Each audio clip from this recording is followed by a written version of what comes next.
Hi, I'm Tracy, VE3TWM. Thank you for tuning in to Outdoors on the Air.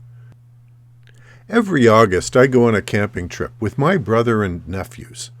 This time I wanted to go somewhere more distant than I have previously been, so I booked a site at a provincial park far into Ontario's northeast. Kettle Lakes Provincial Park got its name from the 22 spring-fed Kettle Lakes within its boundaries. This is definitely bear country, so campsite cleanliness would be very important. As is our tradition, we left early the first day to get to the park and have the campsite all set up by lunchtime so we could spend the afternoon hiking the scenic trails.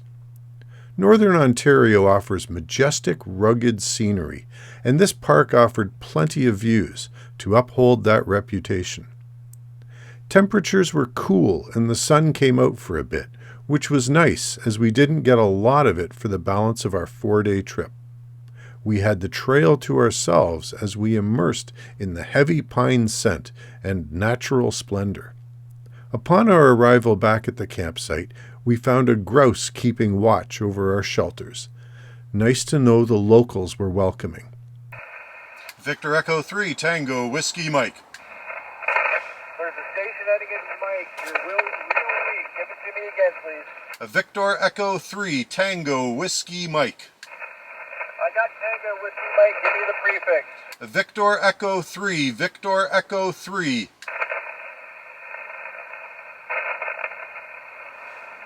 Victor Echo 3, Tango Whiskey Mike. QSL, QSL, park to park, park to park. All right, let's try the park number. Victor Echo 0251. Repeating, Victor Echo 0251. Is it 0251 QSL? QSL, QSL. All right, lots of lightning. I'll have you about a 4444 into my park. Roger, roger. And I've got you in here of 5 and 4, 5 and 4. QSL, could I get your park number again and your call, sir? My park is Kilo 8768. 8768 QSL. Kilo Charlie 3 Quebec X-ray Oscar. KC3QXL. Hey, thank you very much for the contact. Appreciate your patience with my QRP signal. 7-3, have a great activation. Thank you, 7-3. It's Saturday, August 12th, and I'm here at Kettle Lakes Provincial Park. An interesting campsite. There is the roadway in behind the camera, which goes by, so the entrance to the campsite is here. And in behind me you can see that there are 3 shelters. This one over here is the sleeping shelter for my brother and I. In the center we have more of a tent, kitchen tent shelter, which is where we've got a picnic table set up along with some chairs in the event of inclement weather, and we've had a bunch of that this weekend. And over here is a small 2-man tent that my nephews are in this weekend. But the fact that we've got this major slope, and I'm not sure how well that's going to come across on the camera, this major slope is definitely caused some issues when we were setting up camp. We had to have everything, all of the shelters at the back of the site. Hang on a sec, I'm just going to straighten out the camera here. All right, that's better. I don't look like a villain in a Batman TV show. So because of that, I've got the antenna, which is an N9SAB G5RV, and it's set up in an inverted V configuration, and it's up above. There's a tree by the roadside here. The apex is right above me. I've got the coax cable hanging down like so and running into the shelter that has the picnic table in it. So the G5RV itself is about 51 feet long. It's got about, about 15 feet of twin lead coming down off the intersection of the 2 radials. I would say the height of the apex is somewhere about, let's call it 30 feet. And I'm receiving pretty well. It looks like the band is not in the greatest of conditions. Right now I've got my FT817 set up. I just did a look with the rig expert, and it looks like we've got an SWR dip around 6.5 megahertz. There's also another dip just below the 20 meter band, which indicates to me, of course, if I didn't want to have to use a tuner, that if I shortened the radials, I'd be able to bring the resonant points within both 40 meters and 20 meters. I'm not going to do that. I'm using an antenna tuner today.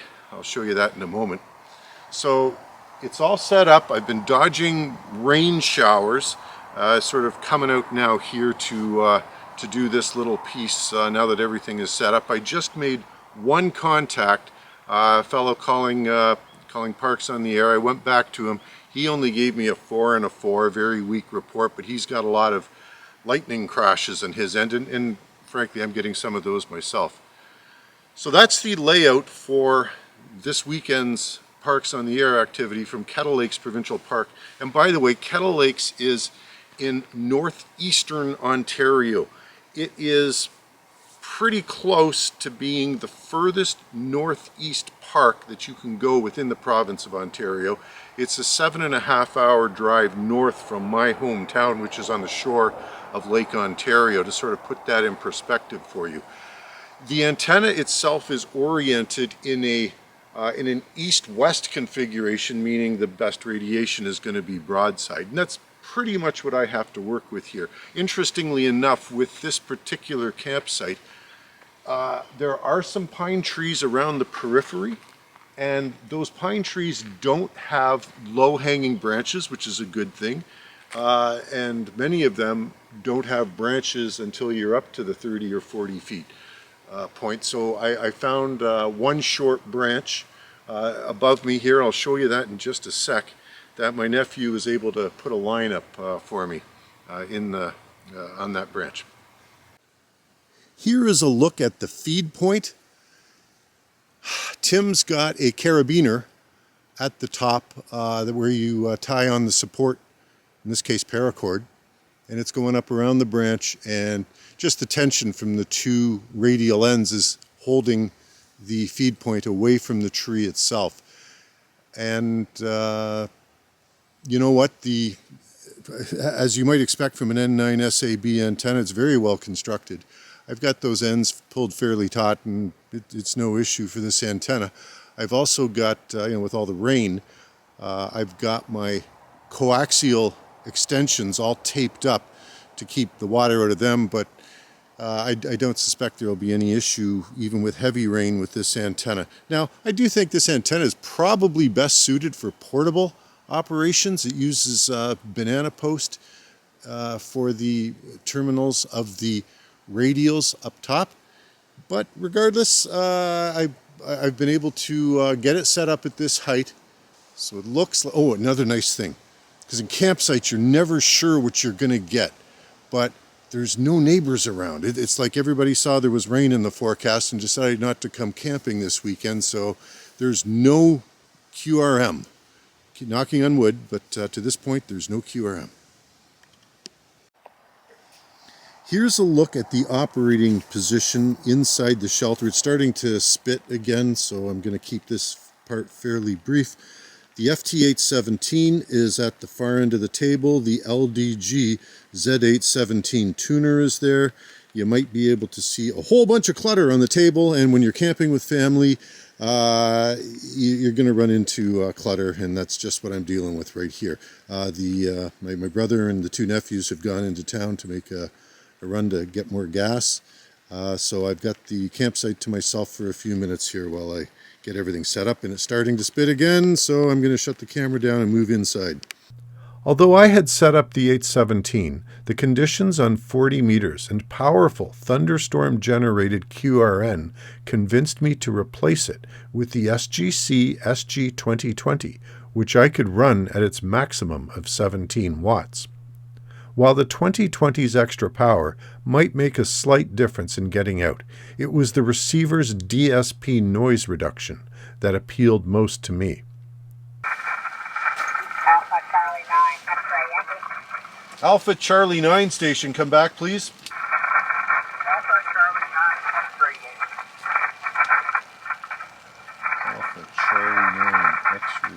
Alpha Charlie 9 X-Ray Yankee, I've got you at a 5 and 7. 5 and 7 into Park Victor Echo 0251 QSL.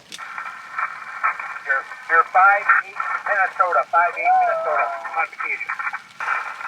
Victor Alpha 3, Golf Hotel Bravo, Park to Park. Victor Alpha 3, Golf Hotel. Victor Alpha 3, Golf Hotel Bravo.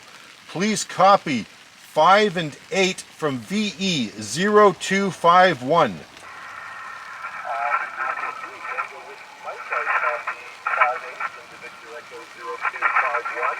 I've got G5RV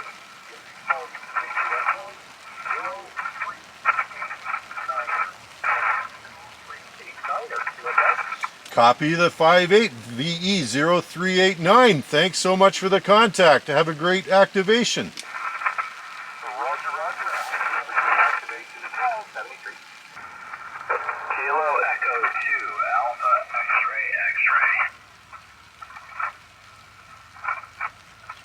Kilo Echo 2 Alpha X-Ray X-Ray. Please copy 5-9 into Park VE 0251. Probably 4-4, you're down in the noise, but I'm hearing you pretty well. You're reaching central New York.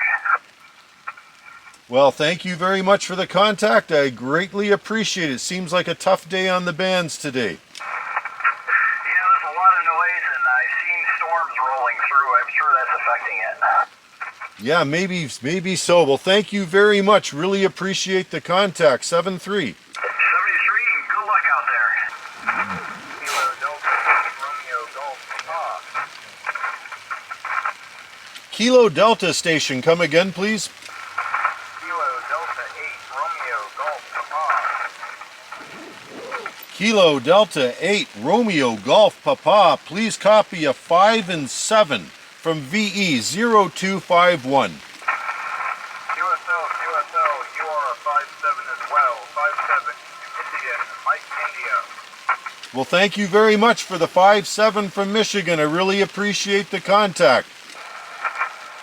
Thank you, 7-3. 7-3. Have a wonderful weekend. Victor Alpha 3, November, Quebec.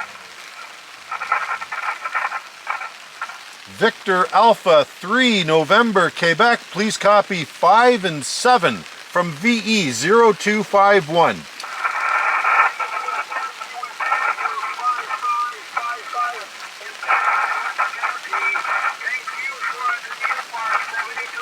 Well, thank you very much. You are my 10th contact, meaning this is a real activation, so I really appreciate it. 7-3, have a wonderful weekend.